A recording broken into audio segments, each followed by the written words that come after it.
Dice así las Sagradas Escrituras: tomó pues Josué toda aquella tierra, las montañas, todo el Negev, toda la tierra de Gosén, los llanos, el Arabá, las montañas de Israel y sus valles, desde el monte Alac que sube hacia Seir, hasta Baal Gad, en la llanura del Líbano, a la falda del monte Hermón.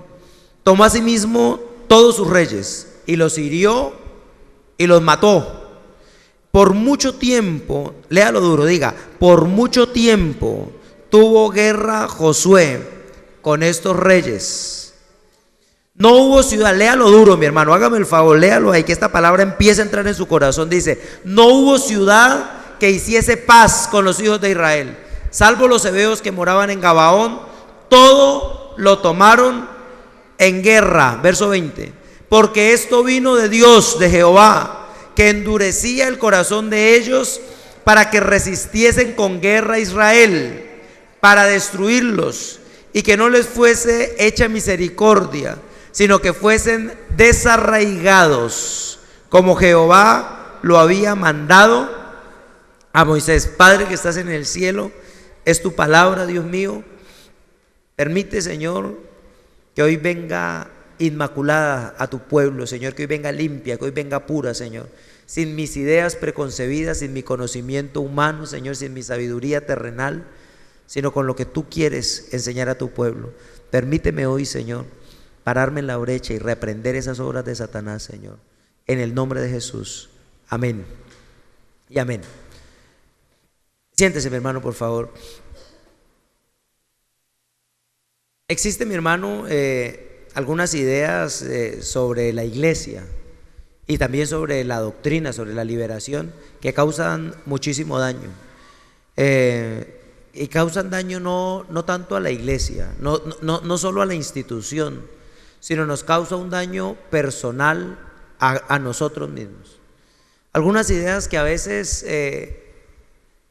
hicieron carrera por la falta de conocimiento, por la falta de estudiar la Escritura, por la falta de preguntarnos, porque a veces nos han dicho que preguntar es pecado. Nos han dicho que de pronto inquirir, preguntarnos respecto de algo está mal hecho.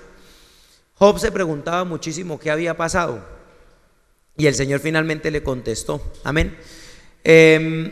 Nosotros tenemos ciertas ideas preconcebidas que nos las han venido enseñando. Por ejemplo, desde que nosotros nos convertimos a Cristo, cuando uno se convierte a Jesús, en algunos lugares se enseña que cuando nosotros nos bautizamos, muere la naturaleza vieja y nace el nuevo hombre, ¿verdad? Y resulta que muchas veces no es así. Yo les he contado cómo alguna vez lo decía un muchacho por burla, pero hoy veo que razón tenía. Estaban en unos bautismos y se bautizaron unos muchachos que no se habían convertido del todo a Cristo Jesús, pero iban a la iglesia. Y entonces uno de ellos comentó y dijo: vea, ahí entra un demonio seco, y lo bautizaron y sale un demonio mojado. Y en muchos casos es así. El hecho del bautismo no mata nuestra naturaleza pecaminosa, como nos lo enseñaron a nosotros. Si la matara, mi hermano, pues nunca más querríamos pecar. Pero resulta que el homosexual se bautiza, o perdóneme, mejor el adúltero, por poner otro ejemplo. El hombre que tiene su esposa y tiene otra mujer se bautiza, y cuando sale del agua, la otra todavía le parece bonita, ¿verdad? Solo que antes pues a él no le importaba su esposa y lo hacía.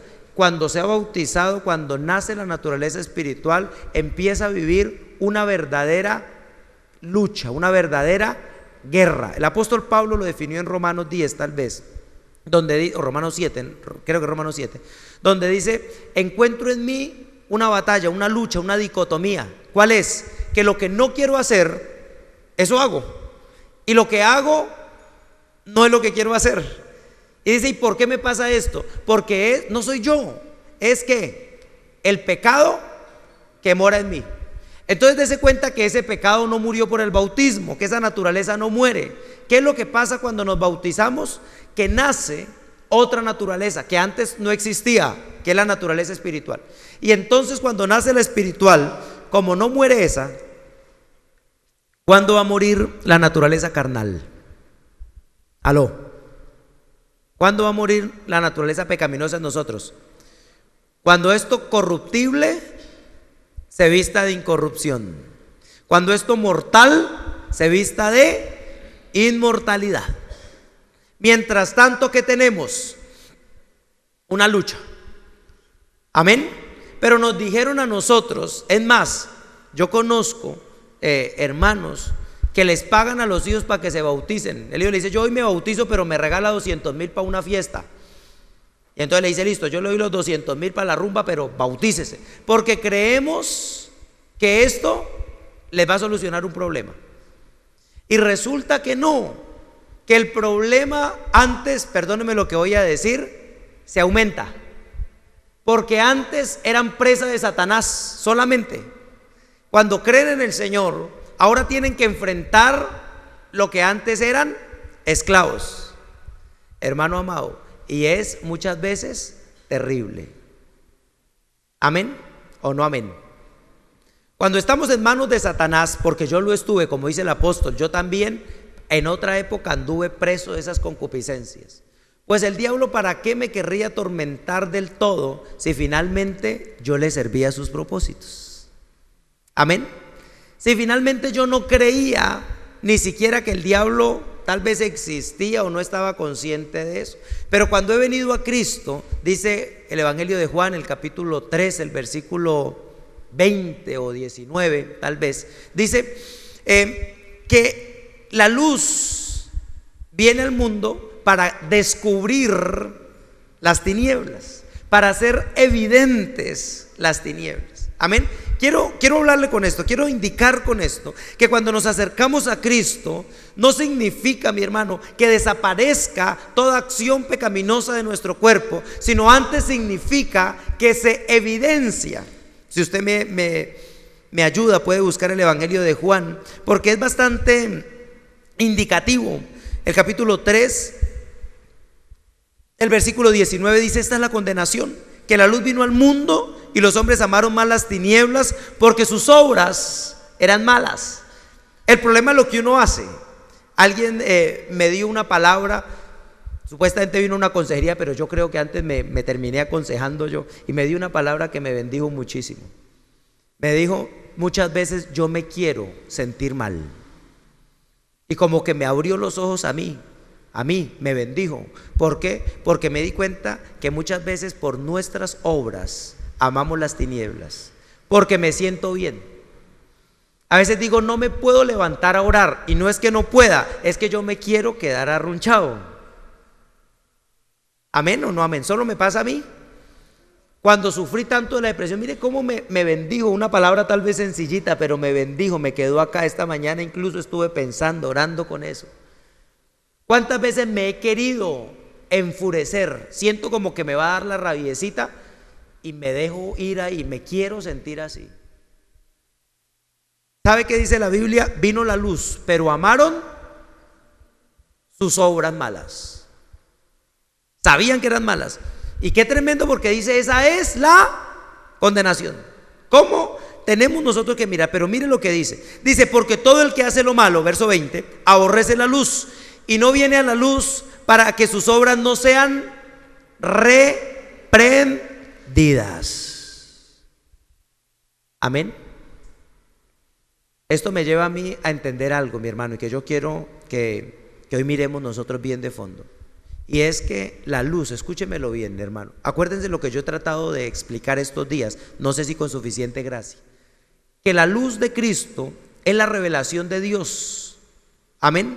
La luz de Cristo es la revelación. Y el mismo Evangelio de Juan, aquí atrásito, el capítulo 1, el versículo como 9 tal vez, o 8, creo que es algo así, dice: Él es la luz verdadera. Por ahí está, no me acuerdo en dónde está, el capítulo 1 del Evangelio de Juan. Dice: Él es la luz verdadera. ¿Qué significa esto? Que hay luces que son falsas. De hecho, dice la Biblia, esto no nos debe extrañar, porque aún Satanás se disfraza como ángel de, o sea que emite ¿qué? Luz. Pero que esa luz es un conocimiento falso. Esa luz, o sea, nosotros hemos pensado que la luz perdóneme, que la oscuridad es la falta de luz. Ojo, hemos pensado que la maldad es la ausencia de Dios. Por eso a veces pensamos que nosotros podemos separarnos de Dios y no estar en manos de Satanás, porque pensamos que la oscuridad, las tinieblas, es solamente no estar con Dios.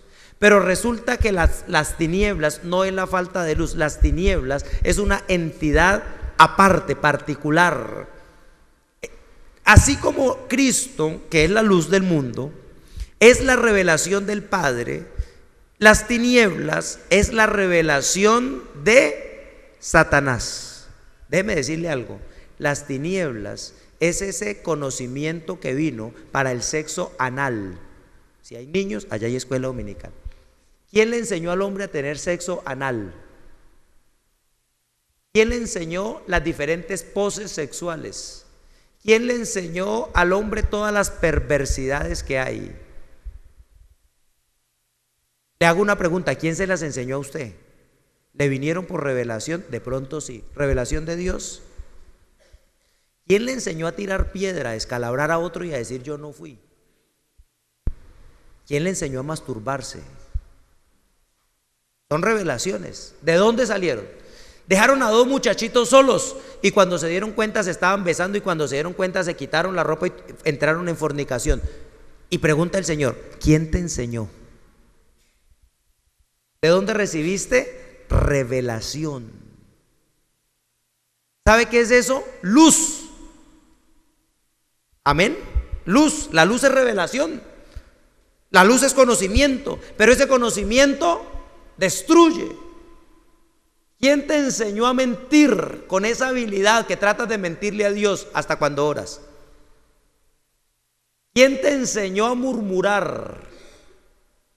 ¿Quién te enseñó a ser desagradecido? Esas son cosas que habría que aprenderlas. Hermano, ¿quién te engañó para que le agarre rabia al pastor? ¿Quién te engañó? ¿Quién te habló? Son luces que vienen, luces diabólicas. Luces de Satanás, hermano amado. En realidad las llamamos tinieblas, pero son formas de revelación. Y a veces, hermano, como que la iglesia ha olvidado el propósito de Dios en nosotros. ¿Usted sabe para qué usted existe? ¿Usted sabe para qué existe usted? ¿Para qué? ¿Para qué? ¿Sí saben? Hay hermanos de 20 años. ¿Para qué existe usted? ¿Para qué lo creó Dios? Que estaba esparchado un día y digo, ay, voy a crear unos muñequitos ahí voy a jugar a los humanos y necesito estos muñequitos. La Biblia dice que nosotros no fuimos engendrados de voluntad de hombre, ni por voluntad de carne, sino fuimos engendrados ¿por quién? Eso dice la Biblia. ¿Por qué Dios se tomó el trabajo de engendrarlo a usted? ¿Para qué? La Biblia lo dice. Dice que Él vino a preparar una iglesia, una esposa sin mancha, a fin de entregarse, dice, a fin de preparar para sí mismo una esposa sin mancha y sin arruga. Ese es el propósito de la creación, mi hermano. Para eso fuimos hechos. Y déjeme decirle, tal vez quiero romperle un poquito sus esquemas, porque es verdad, que no solamente nosotros fuimos hechos, hay otros que también fueron hechos y no fueron hechos por Dios. Amén. Amén. La Biblia lo enseña tantas veces. Miren Génesis.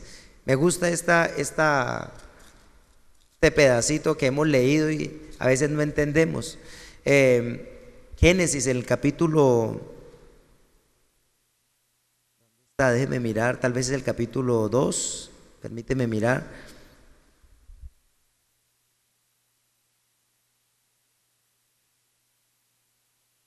Déjeme mirar un momentico porque no traía, pero me viene al corazón el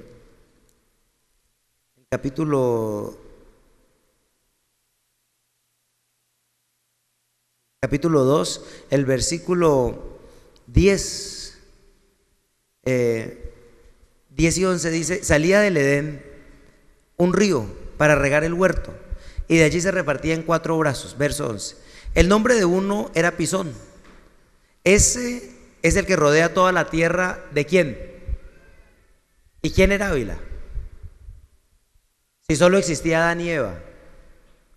No, es que no solo existía Adán y Eva, ya eran otras creaciones. Y no solo él dice, esa era la tierra de Ávila, de esa creación. Dice, donde hay oro, y el oro de aquella tierra es bueno, allí también hay bedelio y ónice. Usted sabe que cada piedra, ¿se acuerda que los sacerdotes tenían 12 piedras? Cada una representa un ángel, cada una representa un poder. El creador de este Ávila era el que se representa o algo así por el oro, el bedelio y el ónice. Dice, el nombre del segundo río es Gihón. Este es el que rodea toda la tierra de Cus.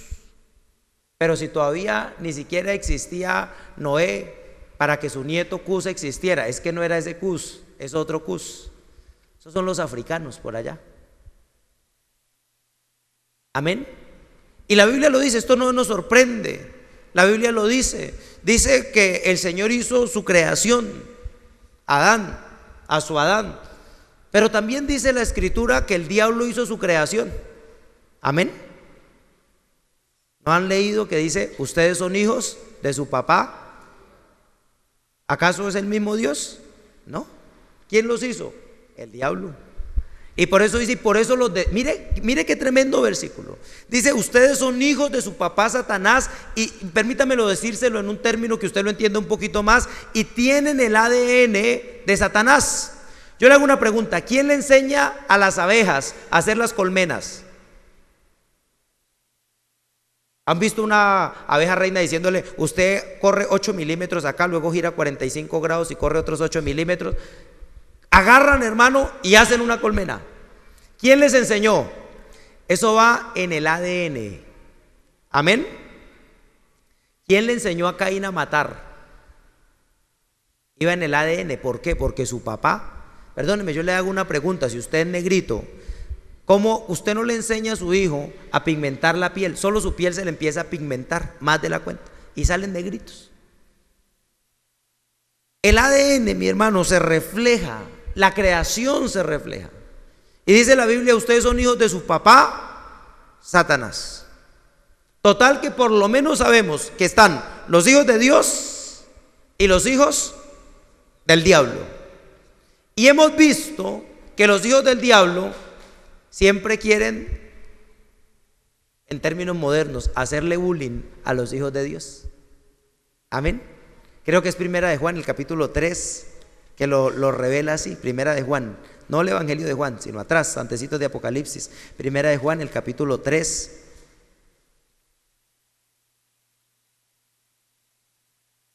A ver si es la cita que estoy buscando. El versículo 12, ¿sí? Mire lo que dice. Dice, no como Caín, que era hijo de Satanás y mató a Abel, mató a su hermano. ¿Y por qué causa lo mató? Porque era hijo de Satanás. Ahí está. ¿Por qué lo mató? Porque era hijo del diablo. Amén. Por eso qué tremendo problema. Escúcheme algo. Cuando la hermanita se casa, la hija de Dios se casa con el hijo del diablo, ¿cómo lo convertimos? Si es que este es hijo del maligno. Por eso dice la Biblia, no se unan en yugo desigual, porque sus obras son malas. ¿Y por qué lo mató? Porque él era de Satanás. Y a veces olvidamos que como Dios quiere o no quiere, Dios está formando un pueblo. Satanás está tratando ¿de qué? De deformarlo. El Señor quiere una iglesia y la va a conseguir. El Señor quiere una esposa y nada lo va a detener. Pero ¿cómo quiere el Señor la esposa? Sin mancha y sin arruga. ¿Y qué quiere el diablo entonces? Si no puede destruir la esposa, trata de mancharla y trata de arrugarla. Y si nos damos cuenta en esto, tenemos ahí Efesios 6:13 que dice, no tenemos lucha. ¿Pero qué lucha? Pregunto yo. ¿Cuál es la batalla de Satanás? La Biblia dice, el Evangelio de Mateo, el Señor hablando, dice, no le tengan miedo al que mata el cuerpo, pero no puede matar el alma. Dice, más bien teman al que puede matar el cuerpo y echar el alma al infierno. ¿Quién es ese? ¿Satanás? No. Satanás no puede echar el alma al infierno. El juez es el que echa el alma al infierno. ¿Y quién es el juez? Dios. El acusador es Satanás. Amén. Dios es el que justifica, Él es el que juzga, y Él es el que un día dirá: apartados malditos al fuego eterno, y a otros: acérquense benditos de Dios. Luego, mi hermano, tenemos que entender que Satanás no podrá paralizar e impedir las obras de Dios, pero lo que sí puede es pelear contra nosotros. Lo que sí puede, mi hermano, es tratar de robar las bendiciones de Dios. Y tal vez nosotros nos hemos llegado a sentir por culpa, en mi opinión, del falso profeta. El falso profeta, mi hermano, no es un hombre que hace milagros allá y que va a estar en Jerusalén, en el templo que todavía no se ha levantado. El falso profeta lo vemos nosotros ahorita. ¿Cuál es el falso profeta? La ciencia.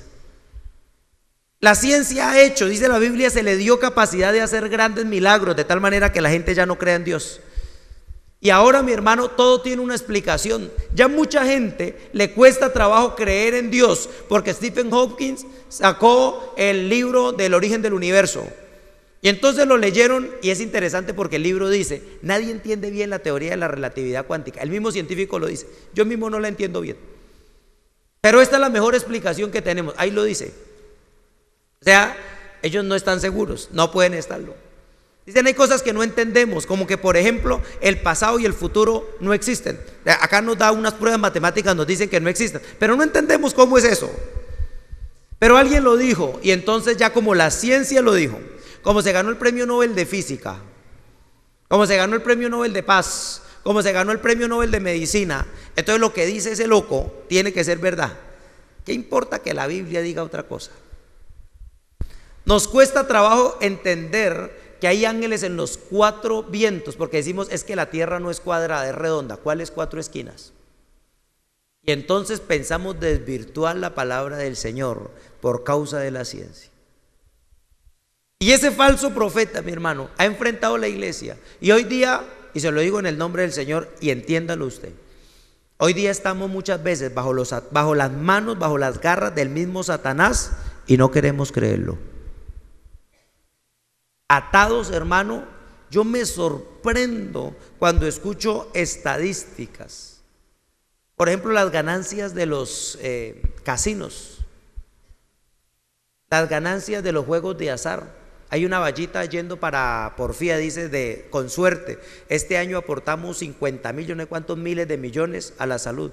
Ellos lo que aportan es una parte pequeñita de lo que venden. O sea que hay miles de personas atados a la lotería, al chance, esperando que la vida les cambie a través de un chance, de un baloto.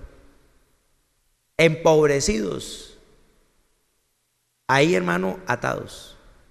Yo me sorprendo, mi hermano, cuando miro los índices de corrupción, cuando miramos los índices de adicción a la pornografía. Este es un problema terrible, y déjeme decirle algo, no por profeta, más bien por estadista. Le puedo decir que de ustedes acá sentados, hermano amado, de quienes aquí en este lugar estamos, muchos, varios, tienen problemas de pornografía.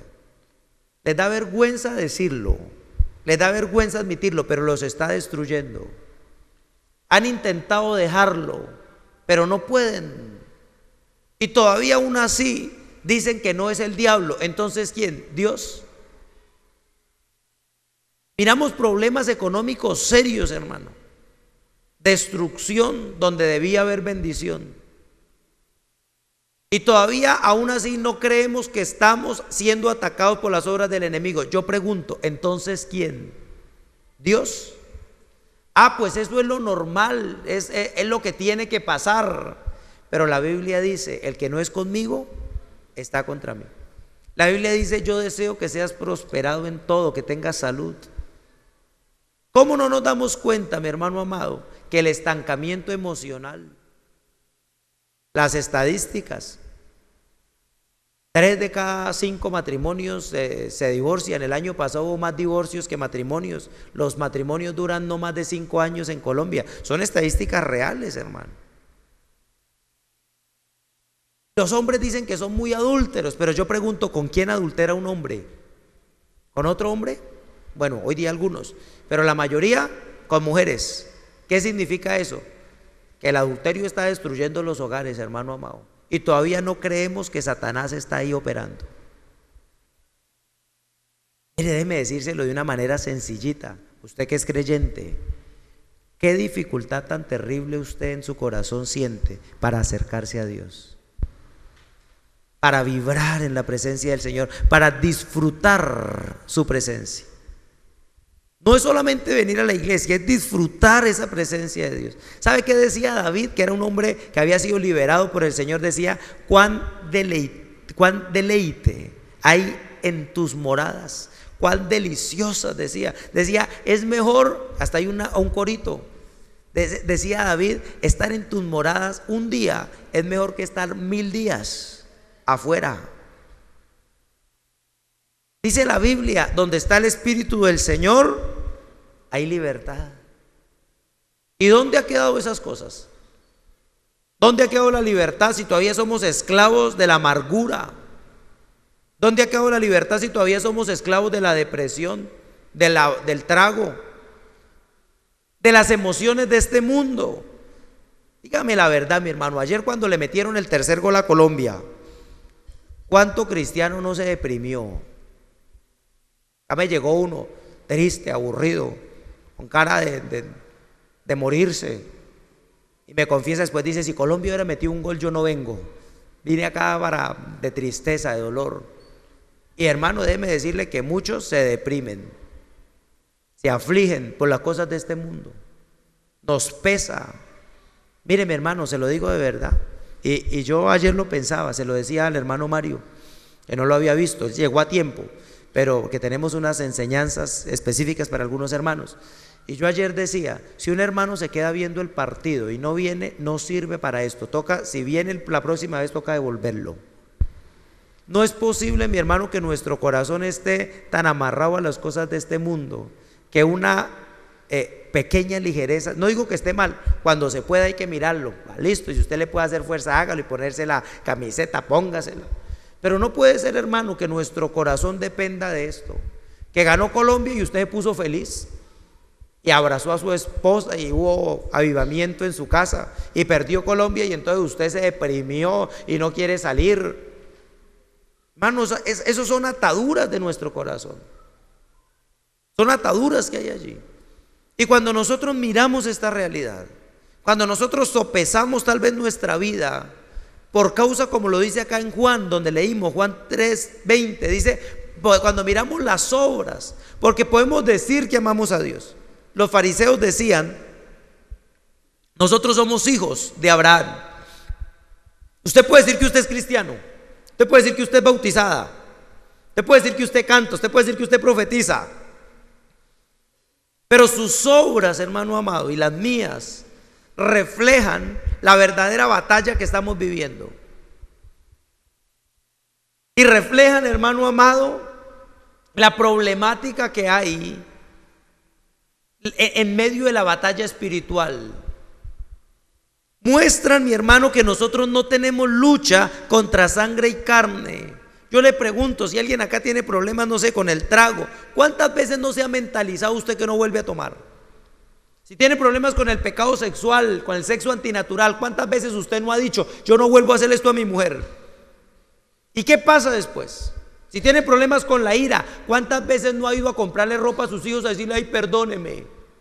¿Cuántas veces no le ha comprado ropa a su mujer que usted ni puede pagar porque la embarró en un momento de ira?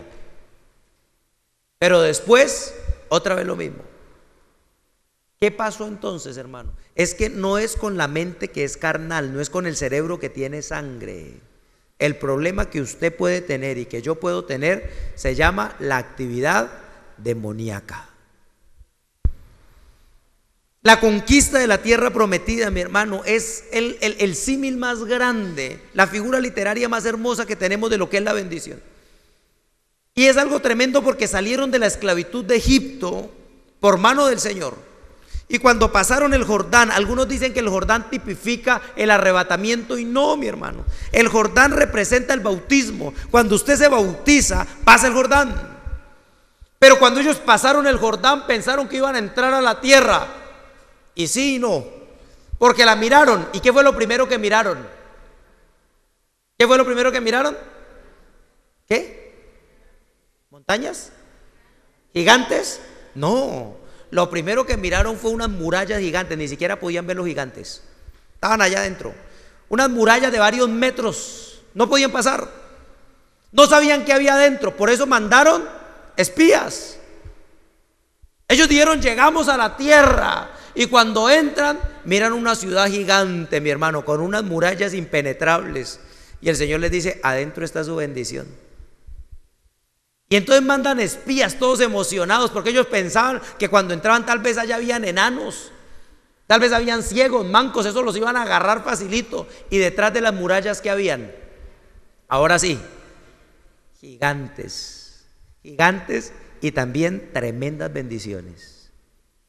Frutas, comida, vacas grandotas, campo fuerte, casas, ríos, pero también tremendos gigantes. Mire, esto enseña algo, mi hermano, escúchemelo bien. Los demonios no son enanos, son gigantes. ¿Los israelitas podían vencer a esos gigantes? ¿Sí? No, no podían. Si el Señor no lo hubiera hecho, mi hermano, no podían. Perdóneme, yo le hago una pregunta pequeñita a cualquiera de ustedes. ¿Usted sería capaz de enfrentarse a machete con una persona que mida 3 metros? 3 metros, o sea, que sea de alta como hasta donde estoy yo, pero más, pero desde el suelo, como Iván parado acá, y lo mira usted allá. ¿Se imagina la machetica que tenía? Y tenía una ciudad fortificada. Esos eran, dice que la cama de uno de ellos medía como 3 metros y medio, la camita. Dice que la lanza de ellos pesaba más de lo que uno pesaba, como 4 arrobas. Imagínese usted no podría ni mover una lanza de esa, y era con la que ellos peleaban. ¿Podrían vencerlo? No, no podían. Cuando se le presentó allá Goliat, dice que aterrorizó a todo el mundo. No hubo uno, salvo David, y David no lo hizo en sus fuerzas. ¿Qué dijo? Dijo: este filisteo el Señor me lo va a entregar, pero a mí me mata. David por eso le lanzó la piedra y dijo: y si no lo pelo con esa correr acá, que el Señor lo confunda y le haga algo, porque donde no lo mate esta pedrada, no. Y esto representa la lucha que tenemos nosotros. Y me impresiona ver, hermano amado, esta escritura, porque dice que el Señor mismo enfureció, resistió el corazón de ellos para que tuvieran guerra hasta el último día. A mí me impresiona eso, porque le digo algo, mi hermano, yo también he querido orar un día y que la bendición económica me cayera el resto de mi vida, facilito. Yo también quisiera un día resistir en el área sexual y nunca más tener un deseo malo. Yo también quisiera una vez resistir a esos taxistas que a veces le meten a uno ahí en el carro, un día aguantarme y llorar y que ya nunca más me diera rabia. Un día aguantarme de una murmuración y que ya las demás me resbalaran. Un día levantarme a las 4 de la mañana y que ahí en adelante no me diera sueño, sino únicamente cuando me quisiera dormir. Pero resulta, mi hermano, que hemos visto que tiempo a tiempo Satanás quiere enfrentar los propósitos del Señor para traer manchas y arrugas a la iglesia. Hemos visto, mi hermano, que Dios quiere bendecirnos, pero que hay una estrategia de Satanás bien tremenda, mi hermano amado, y es esconderse. Yo miraba algo que me sorprendió mucho. Puse 4 ejemplos acá, pero puedo sacar yo creo que 50 de la Biblia. Caín mató a Abel. ¿Por qué lo mató según leímos? ¿Porque era malo? ¿O porque Satanás lo incitaba? ¿Por qué lo hizo? Le pregunto yo. Satanás, ¿verdad? Ahí lo dice la Biblia. ¿Por qué lo mató? Dice: porque era el maligno. O sea, el maligno lo manipulaba. Iván, póngame ahí por favor Job capítulo 1, versículo 14 al 18. Yo quiero que usted entienda algo hoy en el nombre del Señor Jesús. Job capítulo 1, versículo 14 al 18. Job capítulo 1, versículo 14 al 18.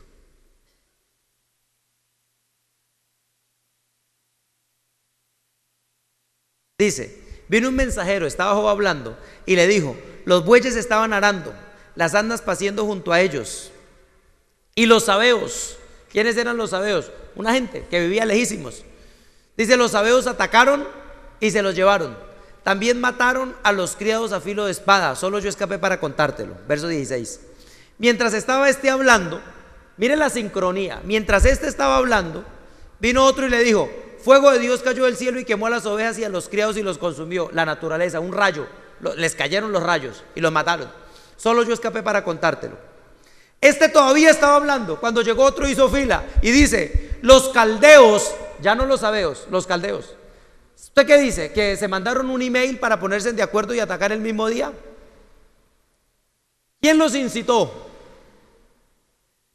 Mire, mi hermano, ¿cuántas personas? Ahí dice la Biblia que la yunta de bueyes que tenía Job era como de 5,000, me parece que es que dice, o 50,000, una cosa así. Eran miles los bueyes, las ovejas, los asnos, las riquezas de Job, hermano amado, eran increíbles. Por acá, en Job capítulo 1, mi hermano,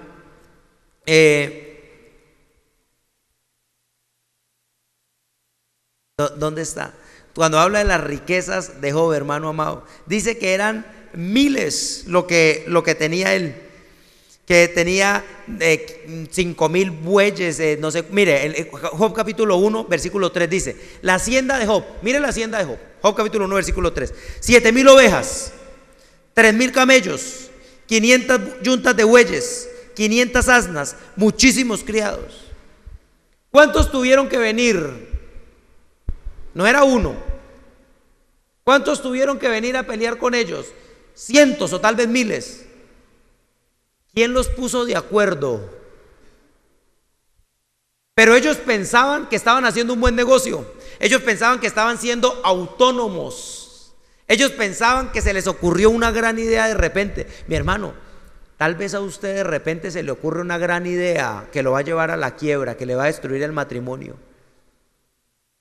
Y usted piensa que es usted, no se da cuenta que Satanás lo está incitando. Hace un tiempo, ya bastante tiempo, un hombre llegó y me contó: pastor, iba por tal parte y conocí una muchacha y me contó algo. Y ese día creo que hablé por revelación del Señor. Le dije: esa mujer le va a destruir su matrimonio, hermano. Si usted no para, esa mujer le va a destruir su matrimonio. Él pensó que era que se le había presentado un amigo, que fue una casualidad, que se encontraron por el camino.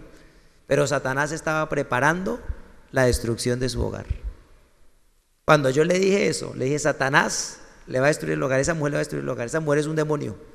¡Ay, exagerado! ¿Cuál demonio? Usted le mirara esas piernotas, demonio. Usted le mirara lo lindo. ¡Ay, no, es tan tierna! Es tan buena, tan indefensa, tan hermosa, tan prudente. ¿Quién estaba incitando? A los sabeos, a los caldeos, a los vientos. El versículo siguiente dice que un viento, el versículo anterior que un fuego. ¿Quién movió todo eso? Demonios. Porque Satanás no es omnipresente, pero ese tiene sus mensajeros. Apocalipsis capítulo 16, 14. ¿Quién mueve a los gobernantes? Ellos dicen que es que son muy malos, o muy inteligentes, o muy ladrones. Pero miren lo que dice Apocalipsis 16, 14. Dice: son espíritus de demonios que hacen señales. Que me impresiona esto, mi hermano. Los cuales van a los reyes de todo el mundo y los reúnen para la batalla del gran día.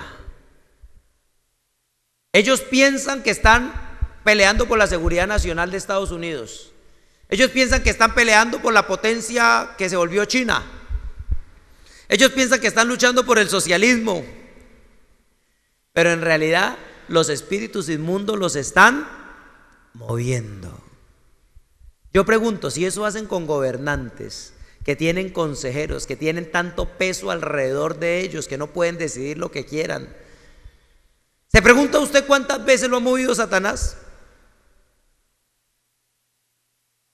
¿Cuántas veces, hermano amado, está usted por ahí bien, de pronto acostado, y se le da por levantarse e ir a dar una vuelta y termina borracho? ¿Qué pasó? Después, ¿qué pasó? ¿No es cierto? Si estaba en la casa, ¿qué lo movió? ¿Qué pasó, mi hermano amado? Que usted estaba tan bien con su mujer, salieron de la iglesia, se dieron la mano, se dieron un piquito, llegaron al restaurante, hasta ahí todo iba bien. Y se armó la gorda. ¿Qué pasó? ¿Qué lo movió? Y usted, mi hermano amado, tal vez no ha pensado, no ha entendido, no ha discernido que estamos verdaderamente ¿en qué? En una lucha, en una guerra, en una batalla. Tal vez, hermano amado, no hemos discernido, porque déjeme decirle algo. Tengo más. Primera de Crónicas, creo que es capítulo 21, versículo 1, no sé si anoté bien la cita. Dice la Biblia que se levantó Satanás e incitó a David a hacer un censo. ¿Para qué? ¿Sí es esa? O tal vez el versículo anterior. Dice que Satanás incitó a David. ¿Sí está? Dice, se levantó Satanás ¿contra quién? Contra los pequeños. Yo se lo podría leer de esta manera: se levantó Satanás contra sus hijos y lo incitó a usted. Qué cosa terrible, qué cosa tremenda. Su niño le dice vamos a la iglesia, pero Satanás está levantado contra él y usted dice no, tengo pereza, estoy cansado. Está destruyéndolo a él. Se levantó contra Israel, dice, e incitó a David a hacer un censo, porque eso iba a desagradar al Señor. Y desagradando al Señor viene cosa tremenda. Pero todavía pensamos que es que estoy cansado. Pero pastor, ¿usted cómo va a decir que es un demonio? Pues estoy cansado. Me dijo un hombre: ay pastor, es que como a mí sí me toca trabajar. Yo le dije: hermano, ¿usted por qué no viene a orar? Dice: ay pastor, es que como a uno sí le toca trabajar, pues a uno le queda difícil. Atrevido, ¿verdad que sí? Me gustaba cuando llamó a las 3 de la mañana, decirle: no, es que yo como no trabajo, yo hasta ahora estoy durmiendo, yo que voy a ir a su casa. Como a uno sí le toca trabajar, pastor. Es que a veces, mi hermano, no nos damos cuenta que Satanás opera. Y hay muchos ejemplos más, hermano. Yo le podría poner 50 ejemplos. De cada vez que Satanás quiere destruir, cómo empieza a manipular. Y miren lo tremendo de esto, que es acá donde yo quiero ir decantando la enseñanza, donde yo quiero llegar. Y es que la estrategia de Satanás, el poder de Satanás radica, mi hermano, en hacernos creer que nosotros lo estamos haciendo por voluntad propia. Que es que la culpa es de mi marido, es que ese hombre no lo aguantaba a nadie, pastor, me engañó. Cuando novios era tan lindo, pero después sacó las garras. La culpa es de mi mujer, la culpa fue de mi suegra, pastor, y es que esa mujer se metía toda hora en la casa, era terrible, eso era un demonio. O no nos dimos cuenta que sí era un demonio, pero que estaba metido tal vez en su propio corazón, tal vez en su propia vida, mi hermano amado. No nos damos cuenta. Y la estrategia de Satanás, escúchemelo bien, y es lo que yo quiero hoy hablarle algo a usted. La estrategia del enemigo, ¿sabe cuál es? Escúchemelo bien: esconderse, ocultarse. Que usted piense, mi hermano, que ahí no hay problema, que usted sienta que todo está bien. Creo que es el Evangelio de Lucas, el capítulo 1. Déjeme buscar porque no tengo la cita. Creo que es el Evangelio de Lucas, el capítulo 1, tal vez el versículo como 23, 25.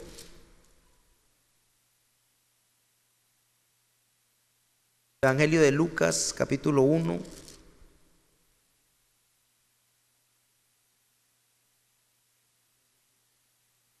No, Marcos, déjeme buscar porque hay una porción que me viene al corazón ahorita, mi hermano, que me hace a mí reflexionar sobre la actitud de Satanás. Así es en Marcos. Mire, Marcos capítulo 1, versículo 23, incluso versículo 21. Me gustaría que usted lo considerara, mi hermano amado, con seriedad, con humildad. Dice: entraron en Capernaum y los días de reposo entraban a la sinagoga y enseñaba. ¿En dónde estaba enseñando? En la iglesia. Amén. Dice: y se admiraban de su doctrina, porque les enseñaba como quien tiene autoridad, no como los escribas. O sea que ellos estaban escuchando la palabra. Dice: pero había, ¿en dónde? ¿Dónde estaba? En la iglesia. ¿Qué estaba haciendo? No, Jesucristo estaba predicando. Este hombre, el que está hablando, estaba escuchando la palabra, contento. ¿Cuánto tiempo llevaba en la sinagoga? Yo creo que años. Yo creo que se sabía la mitad de la Torá, porque los judíos se la saben. Dice: y estaba en la sinagoga de ellos un hombre como endemoniado. Endemoniado, mi hermano. Estaba ahí metido en la sinagoga, escuchaba la palabra. Pero como no había una palabra de autoridad, mi hermano amado, no se manifestaba. Como tal vez lo que se hablaba se trata de acomodar muchas veces, entonces sigue ahí haciendo daño. Como nos acostumbramos, como a veces permitimos, hermanos preciosos, que el diablo nos haga daño y todavía no decimos que no, y uno desde afuera tal vez lo puede ver. No sé si usted conozca alguna mujer que el marido le pegue o le sea infiel y uno piensa, ¿por qué se aguanta? ¿Verdad? ¿Por qué no lo denuncia? Mándelo preso. Esas muendas que le da. Pero ella sabe qué dice, es que él me ama mucho, por eso me pega. Ay, es que él como me cela por lo que me ama. Y uno desde afuera dice, pero por Dios, ¿qué le pasa?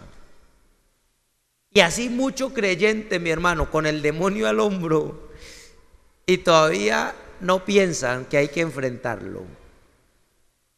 Josué, dice la Biblia, mi hermano, que era un hombre tremendo de Dios. No era un pecado. Pero la tierra que conquistó, ¿en cuánto tiempo la conquistó él? ¿Un año? ¿2 años? Aún, mi hermano amado, el capítulo 13 de Josué, y esto tal vez nos aclare alguna duda. Capítulo 13 de Josué, el versículo 1 dice, siendo Josué 13:1, siendo Josué ya viejo, entrado en años, debía tener más de 80 años. Debía tener más de 80 años, por lo que la escritura nos permite entender. Jehová le dijo, tú eres ya viejo, de edad avanzada, ¿y que ya terminaste? Aún faltaría tierra por poseer. Qué tremenda palabra, mi hermano amado. Aún te hace falta. Tenemos que mirar, hermano.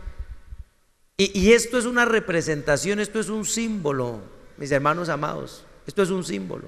Algo de esto nos está hablando el Señor. ¿Cuántos problemas? Dice, esta es la tierra que queda, y empieza a nombrarla, mi hermano amado. Y aún dice la palabra del Señor que aunque todo lo que conquistó, lo conquistó por guerra, que nadie hizo. Dice la Biblia que nadie le pudo hacer frente, que vencía, que peleaba. Pero todavía, mi hermano, cuando ya era viejo, todavía tenía luchas por ganar.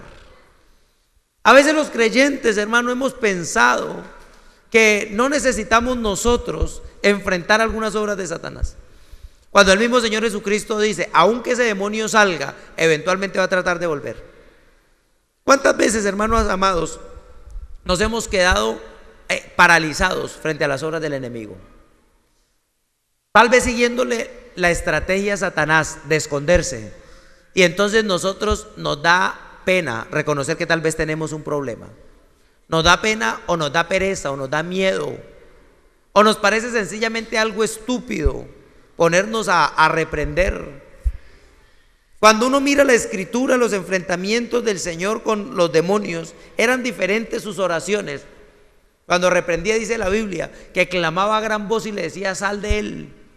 Hay un lugar incluso donde muestra que al mismo Señor Jesucristo se le resistieron, al mismo Señor Jesucristo, porque dice que lo reprendía, que llegó gente que se le agolpó, porque él lo reprendía. Dice que el espíritu convulsionaba.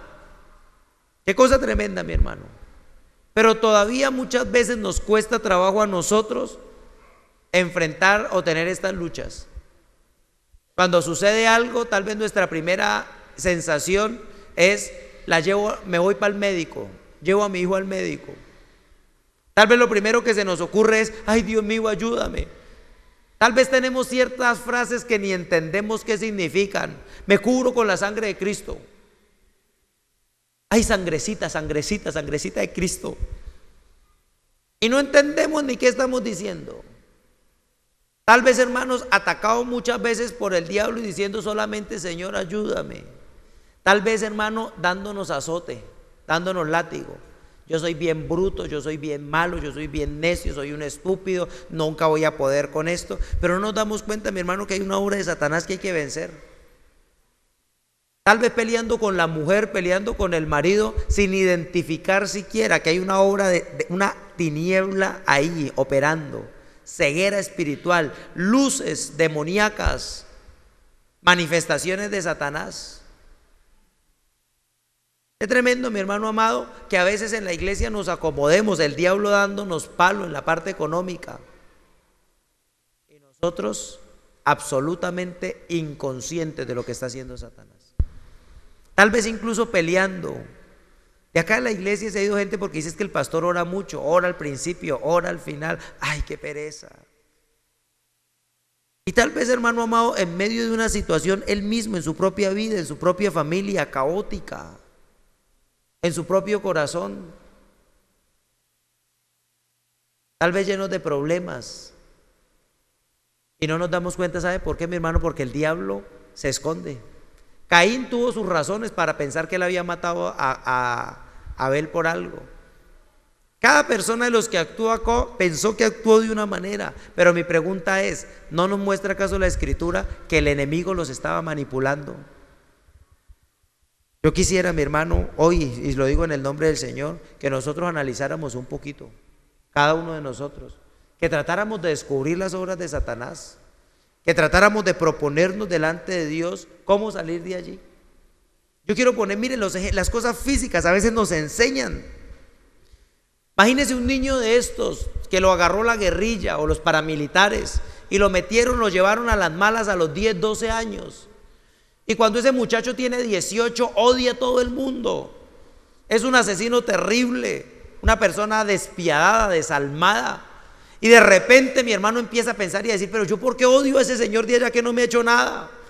¿Yo por qué le estoy robando a este? Y se da cuenta que no puede seguir en esto. Le pregunto yo, mi hermano, ¿le quedará fácil salir de ahí? ¿Será sencillamente que dice me voy? ¿Lo dejarán ir tan fácil? ¿Será que reincorporarse? Yo lo decía alguna vez hablando con alguien, hablando de la desmovilización de los guerrilleros. Yo quiero mirar cuando les llegue el primer recibo del agua. Están acostumbrados toda la vida en la selva, nunca les ha pasado. Cuando les cobren el impuesto, cuando ganen algo y me gané 1 millón de pesos y van a cobrar y dicen no, el 10% es de retefuente. ¿Cómo van a sentir cuando tengan que pagar arriendo? Ellos no están acostumbrados a eso, ellos están acostumbrados a andar por allá, coger una gallina y echarla a la olla. ¿Será que les va a quedar fácil entrar como acostumbrarse a esto? No. ¿Tendrán que batallar muchas veces? Claro que sí. Y a veces nosotros, hermanos, que hemos estado presos por Satanás, que hemos estado, mi hermano, allí bajo unas situaciones, no solo nosotros, qué bueno sería, mi hermano, se lo digo en el nombre del Señor, poder estudiar un poco y en algún día ojalá lo hagamos. A veces estamos presos desde que nuestros papás estaban chiquitos, desde allá viene presa nuestra genealogía. Yo me sorprendí tanto, mi hermano. Yo no conocí, ustedes lo saben, yo no conocí, bueno, a mi papá lo miré un par de veces, tal vez 2 veces, y nunca conocí a un hermano. Y conocí a un hermano ahorita, ya después de ser pastor y de ser viejo. Y fui a orar por él. Se llama igual que yo, para más piedra. Me llamo Daniel Hernando, se llama Darwin Hernando. Y me va contando su vida y me impresionó, mi hermano. De verdad, yo no le dije nada, pero yo me miraba todas las luchas que yo tuve, todo lo que yo viví, toda mi vida, parecía un espejo de ese hombre, mi hermano amado. Increíble, sin conocerlo. Parecía un espejo, mi hermano. Increíble lo que miré. Hasta los sueños. Él decía, yo quería ser militar. Y yo también. Yo también. Yo fui, y a mí también. ¿De dónde, mi hermano? ¿Sabe de dónde vienen esas ataduras? ¿De dónde viene eso? Desde nuestro papá y tal vez desde antes. Y cuando queremos ser libres, ¿cuántas luchas tenemos? ¿Cuántas batallas tenemos? Y a veces queremos venir a la iglesia solamente a entretenernos un ratico. Quisiéramos olvidar la lucha. No me acuerdo quién era el que me decía hoy, justamente alguien, no me acuerdo. Me decía, pastor, ¿y si uno se queda quietico? Si mejor uno no ataca, ni que el diablo no lo ataque, uno de que hay quietico, que él ni lo mire, uno así de bajo perfil como para que, mi hermano, pero no es posible. No es posible. Tal vez usted diga, pero pastor, en la otra iglesia no me decían esto. Justamente ha sido la estrategia de Satanás, esconderse, hacer el daño, mi hermano, destruir, devorar tu bendición, devorar tu futuro, robar, tragar tu comunión con Dios. Te arrodillas a orar y ahí mismo te cae una hueste demoníaca encima y te duerme. Tú sientes que la cabeza se te aplasta contra la almohada. Vas a querer, hermano, buscar al Señor y sientes como que los pies. Algunos han vivido, y yo le pido al Señor que ojalá más personas les pase, que tenga esa experiencia, que sueñan o que miran un demonio y la lengua les pone como un trapo y van a querer por lo menos correr y no pueden, y eso lo miran por un segundo, pero eso les pasa todo el tiempo. Van a querer salir corriendo de la tentación y los pies es como si fueran de cemento, no pueden. Y llega esa mujer, dice la Biblia, que la mujer ramera reduce al hombre a un bocado de pan. Y dice Proverbios, y caza su alma. El muchacho quiso salir corriendo, pero no pudo, se quedó ahí. Y luego dice, ay, es que a cualquiera le hubiera pasado, es que era tan linda. No, mi hermano, un demonio lo tenía ahí atrapado, destruido. ¿Cuántas veces quiso controlar la lengua? Decir, yo no le voy a decir nada, yo no voy a entrar en ese chisme, yo no voy a... Y cuando se dio cuenta, mi hermano, lo destruye Satanás. ¿Y cuánto alcance tiene eso? ¿Cuánto daño hace? Y nosotros tal vez pensando que son las cosas, las casualidades de la vida. Tal vez cuando miramos la situación decimos, es que los caminos de la vida no son como yo pensaba, no son como yo creía. Que eso es muy difícil, es que, hermano, y no nos damos cuenta que ahí está, es la obra de Satanás, haciendo es daño, escondida. Déjeme decirle algo, mi hermano, y hoy yo quiero que usted con humildad, mi hermano, me reciba esto, lo piense, por lo menos ore. Tal vez ni siquiera afuera. Tal vez las murmuraciones no arrancaron de allá afuera. ¿Sabe de dónde arrancaron? Usted las empezó, usted mismo empezó. Tal vez no fue que esa mujer se le puchó y lo persiguió, fue que usted la persiguió, la coqueteó, le ofreció hasta plata. El problema está en usted, tiene un demonio ahí metido. Tal vez no es que su mujer sea tan insoportable, mi hermano, es que usted pelea por todo. Tal vez no es que el pastor sea tan cansón, es que usted, mi hermano, le cogió fastidio a la palabra del Señor. Tal vez, hermano, necesitamos darnos cuenta, se lo digo en el nombre del Señor, que se metió a la obra del diablo y está operando desde ahí. Mire, mientras el diablo esté oculto, ganará.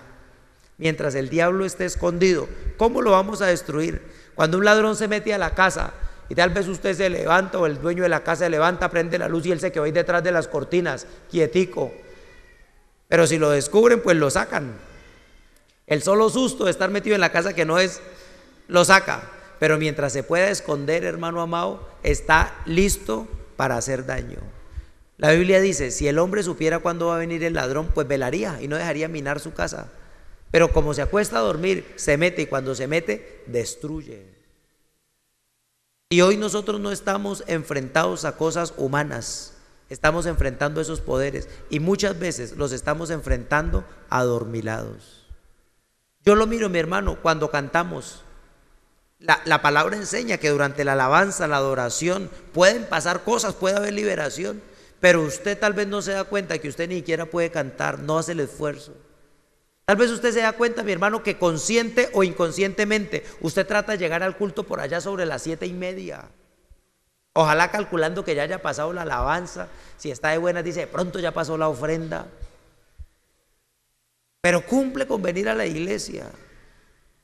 Usted dice, no, yo ya fui el domingo, ¿para qué voy el miércoles? O yo voy el miércoles, pero no el domingo. Hermanos, son cosas espirituales que yo quiero que usted entienda. Si no vencemos estos demonios, ¿cómo vamos a agarrar la bendición? Josué conquistó no solo para él, para su nación, para sus hijos, la promesa que Dios le había dado, pero la conquistó en batalla, dura batalla, hasta el último día de su vida.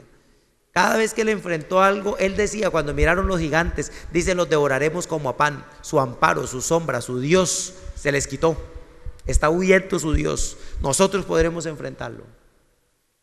Hoy yo creo, mi hermano, que vale la pena que nosotros miremos, en el nombre del Señor lo digo, qué de esos ataques hay en nuestro corazón, qué de lo que estamos viviendo no es casualidad, qué de lo que estamos viviendo no son contingencias. ¿Cuáles de estas cosas, hermano, son verdaderos poderes demoníacos? Y que no les tengamos miedo en el nombre del Señor, sino que podamos nosotros decir: yo quiero enfrentar esto en el nombre de Jesús. Que pueda usted, mi hermano, enfrentar el temor. Yo le digo una cosa, mi hermano: ¿cuánta gente con necesidad de Dios? ¿Dónde están esos invitados que están con brujería, con hechicería, con enfermedades? Escúcheme algo, mi hermano, tráigalos a la iglesia, tráigalos. Vamos a orar por ellos, usted mismo. ¿Dónde están esos familiares suyos? ¿Qué pasó que usted debe de creer? ¿Qué pasó, mi hermano, con usted? Hay que traerlos. Hay que venir, y no solo hay que traerlos, hay que declarar que el Señor va a hacer algo con ellos. Hay que salir, hermano, a traer, dice la Biblia, a empujarlos al reino. Dios nos ha dado una autoridad, un poder para enfrentar esas obras demoníacas. Dios nos ha dado una autoridad, mi hermano. Y yo quiero que usted entienda, lo primero que debemos hacer es tal vez orar por nosotros, buscar la liberación, porque tenemos que ir a ayudar a otros. Gente que está allí oprimida, gente que está bajo la destrucción de Satanás, gente que está en pobreza, gente que está arruinada, gente que está, hermano, en tantas áreas, con hogares destruidos. Y usted, mi hermano, el Señor lo mandó, le dice: vaya y predique la palabra, expulse demonios, sane enfermos, resucite muertos, limpie leprosos. A usted el Señor lo ha mandado, pero debemos mirar en dónde operan las obras del enemigo para enfrentarlas, para ser libre en el nombre del Señor Jesucristo y para poder ir a ayudar a otros. Si nosotros no entendemos esta lucha, si nosotros no miramos con nuestros ojos espirituales, vamos a creer que todo tiene una explicación científica. Vamos a creer que todo tiene una explicación evolutiva, que todo tiene una explicación racional. Mientras tanto, el diablo sigue operando desde las sombras y destruyendo. ¿Cuánto te ha robado? ¿Y cuánto vas a permitir que te robe más? ¿Cuánto te ha destruido? ¿Y cuánto vas a permitir que te destruya más? ¿Cuánto te ha quitado de tu comunión con Dios? ¿Cuándo la vas a recuperar? ¿Cuánta paz te quitó Satanás? ¿Hasta cuándo? ¿Cuánta amargura ha traído? ¿Hasta cuándo vas a estar amargado? ¿Cuánta inercia allí metida? ¿Cuánto sueño? ¿Cuánta somnolencia? ¿Cuánto letargo? ¿Cuánto eso ahí, esa opresión? ¿Hasta cuándo la vas a permitir? ¿Hasta cuándo vas a dejar que el diablo no te deje orar? ¿Hasta cuándo vas a dejar que el diablo te mantenga la mente embotada? ¿Hasta cuándo vas a dejar que el diablo te tenga en pobreza? Yo creo que hoy, hermano, en el nombre del Señor, es tiempo de entender: estoy en una batalla, tal vez no ha acabado y tal vez no acabará, como le pasó a Josué. Tal vez tendré que luchar, pero en medio de eso veré victorias del Señor, miraré respuestas de Dios, podré ir por nuevas tierras, que cogeré una tierra y la tendré bajo mi dominio e iré por otra, alcanzaré algo de mi vida e iré a conquistar algo más, bendeciré un hijo y en el nombre del Señor bendeciré después mis nietos. Pero no podemos dejar, hermano amado, que el diablo nos siga dando garrote y nosotros ni siquiera dándonos cuenta de que es el enemigo el que está atacando. Como iglesia del Señor estamos llamados a hacer lo que Cristo hizo. Dice: el diablo vino a robar, a destruir y a matar, pero para esto mismo apareció el Señor, para deshacer las obras del diablo. ¿Y a través de quién la va a deshacer, hermano? Yo quiero que usted por un momentico lo diga: a través mío, en mi casa a través mío, en mi barrio a través mío, en el nombre del Señor, en mi ciudad a través mío el Señor va a hacer algo. ¿Por qué no se ponen de pie, por favor, un momentico, mi hermano?